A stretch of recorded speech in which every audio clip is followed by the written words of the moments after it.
And hey, I'm pretty sure I look ugly on video right now, but that's just the way it is. Mazzy from B93.1. Backstage at Summerfest 2008. It is on, and Ben Jelen getting ready to take the stage right now. What's up, buddy? It's certainly hot out. Now, where are you from? I live in Brooklyn right now. Now, you have kind of a well-traveled past, don't you? Yeah, I didn't always live in Brooklyn. I was born in Scotland, and we moved to Texas, San Antonio when I was 9, and then I lived in New Jersey, and now I live in New York, so... Now, that's got to be a trip. You're in Scotland until you're 9, and then you moved to Yeehaw, Texas? It was a trip. It was not so good of a trip, actually, at the time. The kids were pretty cruel at that age if you were different, you know? Yeah. So. Now, did you have the thick Scottish accent at that time? I had a very thick British accent. I was totally, English at that point. Yeah. So. Do you still have that? Do you still pull it out like when you go back home? When I go back home, exactly. It's subconscious. People think I'm putting it on, but I'm not. And, it's when I'm talking to my mom or at home, or if I'm very drunk sometimes certain T's will come out where they aren't usually there. And that's one of the things I'm always curious about, because I'm never going to go to Europe probably, because I would love to go, but I'm afraid to fly now. Not because I don't like flying, I just don't like the idea of getting my plane crashing. But I'm always wondering what the difference of the drinking culture is, because everything is pub related, it looks like, in Europe, and over here it's just about bars and drinking, slamming. What is the difference in the drinking vibe? I went to college and I did a semester abroad, and I went back to England, and I have to say that I thought I drank a lot in college here, but man, when I was in England, it's every night of the week, you know? In fact, it's different there, because the college students, the expensive nights to go out are the weekends, so they drink Monday, Tuesday, Wednesday, Thursday, and maybe take off Friday and Saturday, and then get back to it on Sunday. It's insane.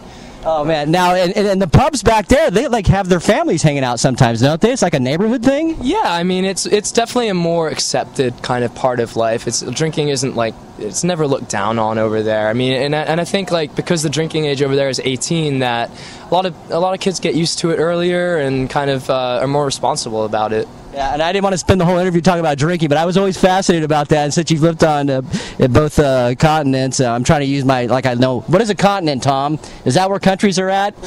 That's Tom over there, our promotions guy. Now, once again, let's make the comparison. You started your musical career here in America, right? That's correct, yeah. Okay, now, I don't want you to have to make a choice, but if you had the perfect moment on stage, where would you rather have? In your home place, over in Europe, or your home place here in America? I'd actually have to say here, because I've been here for so long, and this is what has jump-started my musical career, and I'd rather have it here. It would feel good here. Over there, it would feel like, what's going on? Why is this happening here? But I mean, it would be nice if my mom and dad were there, because they never can come to shows. So if they've been to maybe one this whole time, so. Now you're taking off a great young singer-songwriter, and you've been doing this for a while, though. What is the moment where you were on stage, or you were at a show, or just anywhere in your music career where you just kind of said, whoa, I cannot believe this is happening? And maybe you met somebody, or just a moment on stage? There was one time we did one show out in the Philippines, and about 1,000 people showed up, and it was right at the very beginning of when I started. I was like, I can't believe I'm here, and there are 1,000 people, and it was one of those moments where after the show I kind of went to the front, and I could feel the swell come out to step back.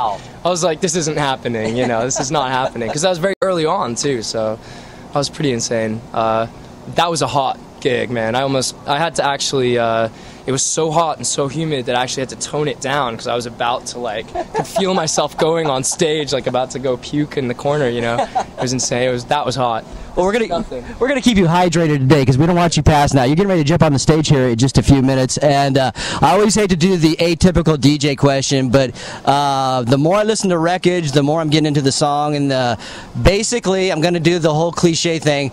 What does the song mean? What's it all about? What was the influence? Well, Wreckage is actually it's a song about the world. It's a song about our environmental issues, and we can climb out of this wreckage that we're in, and we are right now. There's some serious issues that we need to start solving, start thinking about alternative energy, and I was trying to put into that song that we have hope and we have everything we need. We just need the willpower to do this, to do these things and start. Look at the oil prices right now, and there won't be a short-term solution. There will only be long-term solutions. So start now.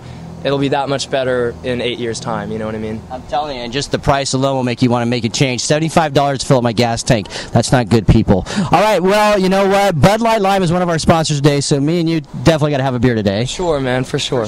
I want to thank you. Is there anything you want to say to B93.1 people? I want to say thank you for having me today, and it's a pleasure to be here in Modesto. Okay, but before you go, I know you're getting ready to jump on stage. I got to stand up. I'd like you to stand up. I want a sweaty man hug. Sweaty man hug. Ben Jelen, thank you.